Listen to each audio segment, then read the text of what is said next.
وفي واحده تانية يحيى عطيه الله اللي مسك مصطفى ميسي وقام جاي هبده في الارض، برغم كده لا ده انذار ولا ده انذار.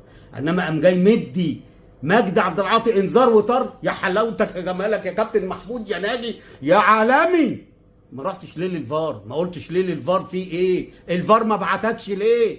هنا بقى النادي الاهلي استغل الموضوع بتاع ماتش الزمالك، اللي ماتش الزمالك مظلوم في ضربتين جزاء، مش الثلاثه، لا ضربتين جزاء، واخد بالك؟ وعملتوا الهجمه دي عشان يمرر لكم النهارده، وراهنك ان مفيش اعلامي هيطلع يقول لك ان حمدي علاء كان المفروض مروان عطيه ياخد انذار، ولا يحيى عطيه الله مع مصطفى ميسي كان ياخد انذار، ولا ضربه الجزاء اللي هي الفار ما قالوش تعالى عشان في الراجل اللي اسمه كوكا خد رجل المهاجم، ودي اتحسبت في ماتش من سنتين